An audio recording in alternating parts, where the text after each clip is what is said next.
Hello everyone and welcome to another edition of CM Meets, and today I am genuinely delighted to be joined by Tracy Halliwell, Director of Tourism, Conventions and Major Events for London at London Convention Bureau. How are you today, Tracy? I'm good, thank you, Martin. It's great to be here. Good stuff. Now, I thought before I dived into the meat of today's conversation, maybe you could give us a quick introduction to yourself and your role at London Convention Bureau.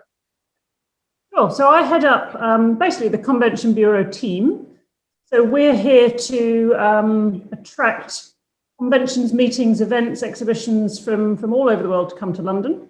I also do a little bit of tourism work on that, so a little bit of the leisure side, and obviously oversee the major events function, which is more the cultural and the sporting events too.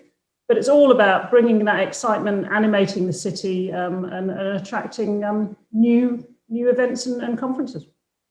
Good stuff, and certainly sound well. Obviously, I do know you, and I know how busy you have been before COVID. But now we seem to be coming through the end of all this. You know, the end is certainly in sight, and we've got some encouraging dates set ahead. We've got the 17th of May, where hopefully restricted capacity events will be allowed to take place, and then on the 21st of June, the plan is, at least we hope, that all restrictions will be lifted and we'll be able to get back to business. So with the return of events in sight, how's London sort of getting ready? Are there any new venues we can look forward to opening as well? We've certainly got a lot of new hotels coming on board. So the Londoner, which is really exciting, is due to open in June this year, very delayed due to the crisis, but that's going to be phenomenal, right in the heart of Leicester Square. We've got a Pan Pacific, which has got some phenomenal conference space coming over in the City of London. We've got the Nomad in the old Scotland Yard headquarters, so a number of those hotels. In terms of pure venues, I think it's more a case of the venues that we've got have done a lot of work on renovation, putting in new technology to get ready for this boom in hybrid and omni-channel events. And then further ahead, you will see more things like Olympia is undergoing a huge renovation. There's stuff happening in the Olympic Park, but I think for this year, it's going to be the hotels that are under focus and a lot of our existing venues and their upgrades. Yeah, that sounds really good. I mean, in the days and weeks that followed the Prime Minister's announcement back in February, I was inundated with all manner of press releases and phone calls from venues and agencies alike, just saying that the phones were ringing off the hook with inquiries. Now, we know inquiries are that first step before bookings actually get confirmed. But I'm curious, what are you sort of hearing from your members about the city? Are the cogs of inquiries starting to turn again? Yeah, absolutely.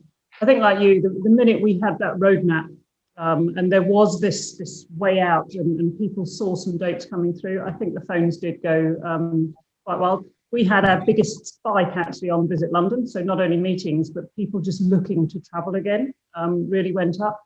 But from a meetings perspective, yes, all of our partners are starting to see lots of inquiries. We've had a lot of inquiries through to our own team. And the really interesting thing is it's not just the domestic market, which is what I thought it would be, but we've had the US and European inquiries even for the end of this year. So there's this huge optimism, I think, of people certainly looking to see what's available and what can be done the minute we get that go ahead to go out to move forward. That's really interesting. That sort of leads me on to my next question, really. I mean, we know that the domestic market will come back first, but it's really encouraging to hear that there are inquiries happening from overseas as well. But we don't really know when international travel is going to recommence. So how are you sort of taking London out there to the world? How are you marketing itself in a brand new chapter? I don't want to, dwell on Brexit or anything like that, but there is going to be a new landscape confronting you, isn't there? Yeah, there is, and I think a lot of what we'll be doing is reminding people what an amazing city London is. So the fundamentals haven't changed on the wealth of product we have, the culture and the history.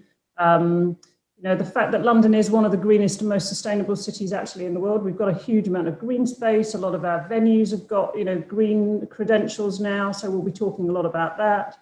I think the whole innovation and creativity that still continues to come out of London and some of these new cutting edge technologies that probably haven't been affected so much. So, fintech and, digital security and all of those things. I think there is meeting options for those.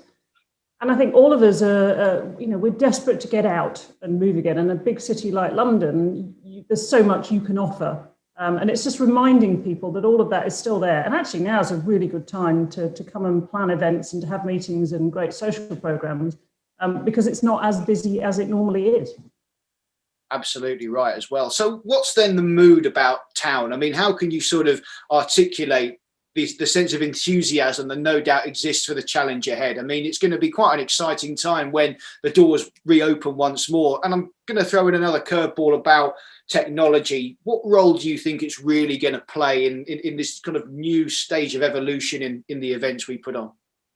Yeah, I don't think it's going to be surprising to anybody. I think we all knew that technology was getting cleverer and it was coming, and we've all just got better at embracing that now.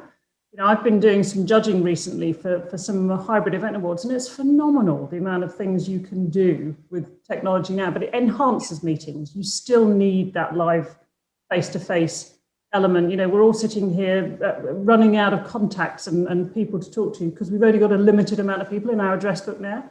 We need to get to events to make those new connections and to meet new people and to have new ideas. So I think there is an excitement about technology, and certainly the London venues have embraced it, and a lot of them have spent a lot of time on upgrading, and they're ready for those omni-channel events coming.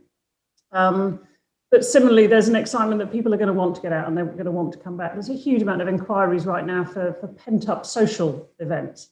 Whether that's weddings or parties or anniversaries or suppers or awards or, so I think there's an excitement, and we are cautiously very, very optimistic about the summer and beyond. And outdoor events, of course, opening up in the summer is great to get those outdoor events. And London will see a whole host of new outdoor dining options and outdoor use of the transport facilities and the roads and the cycle lanes. And so London's getting ready across the board, I think, to welcome people back and to give them that sense of confidence that you can come out and you can, return to life as normal. And don't forget, there's so many exciting things to do. Just remember what's out there.